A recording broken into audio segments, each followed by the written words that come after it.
guryaheena sariiraheena waxbarashadu ka socotaa la isla soo dhaaf iskuul iyo meel la taga iyo waxaas carruurtaada mid waliba moobil buu meel kula naban yahay moobilkana waxbuu barayaa waxbuu u dhigayaa waxbuu u sheegayaa yaa u sheegaya mid dunida dabadiisa jooga galadii markay soo dhaaftay iminka Soomaalida ayaa wax u sheega waxoogaa YouTubers ayaa isku dira oo reer hebel baa la laayay oo reer hebel baa halkan ka dhacay oo reer hebel baa madhay oo reer hebel baa afar YouTuber baa dadkoo dhan u warrama dadkoo dhan qof waliba wuxuu leeyahay waa macallimiin wax dhigaysa marka waxaan ka tan leeyahay waxaan idinku tilmaamayaa macallinka markaa shaqadii hadda way ku ballaaratay waxa la rabaa macallin risaaladiisu intaa ka hor tagto awal wuxuu ahaa macallin jahliga ka hortagaya qof aan wax aqoon ayuu wax barayay qof maran ayuu rabay inuu cabeeyo wax u sheego qof kaljar ku dhex nool ayuu rabay inuu kaljarka waxa qalqaldan ku jirana ka faydfaydo waxa khayrku ku jirana uu sheego iminka waxaad wax u dhigtaa nin dunidoo dhammi wax u dhigto waxaad wax u dhigtaa nin dunidoo dhammi wax u dhigto idan risaalada maanta macallinka saaranay way ka 10 jeer la badan tahay risaaladii macallinka waqtigaan anigu ahaa saarayd anu 1980 baan macallinimo bilaabay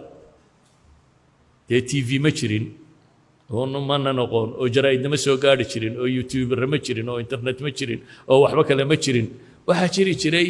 waxoogaa buugaag oo library-yada yaalla iyo macallinka ku hortaagan waxa uu sheego wax dibad kaaga yimaado intaas jiray idan maanta dadka waa laynala leeyahay inagu genetics qofkaynu leenahay genetics abiyo hooyo Soomaaliyeed baa dhalay midab iyo aragti Soomaaliyeed buu leeyahay laakiin uquusha ku jirta waa uqul kale computer soo ma taqaanin computerku waa laba qaybood mid waa hardware-ka waa qoloftan biraha ka samaysan iyo waxa kale midna waa software oo mashiinka waxa ka shaqaysiiya waxa aadka u muhiimka ah waa waxa ka shaqaysiinaya dadka inagu hardware-kooda inuu leenahay hadda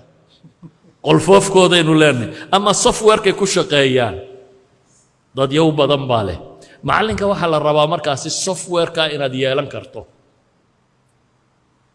waayo ilmuhu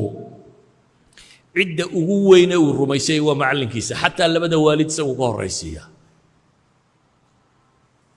ilmuhu waalidka uu la murmaa wuxuu dhahaa macallinkiisa ma odhanin macallinkiiba sidaa yidhi macallin yani waxaad dareemaysaa macallinkiisa inuu kaaga kalsooni badan yahay adigoo waalidkiisiiya macallinku ka horeysiya su-aasha isweydiinta leh waxay tahay markaasi macallinkeenu risaale ma sidaa mise waa mihna uun wuxuu sidaa waa inuu qofkan carabka u toosiyo quraanka u dhigo xifdisiyo haddii 2-3 buugoo meesha yaalla jiraanna uu sheego af carabiga u la qabeeyo makaasaya waa mihnad mise waa nin aaminsan inuu risaale sidoo ah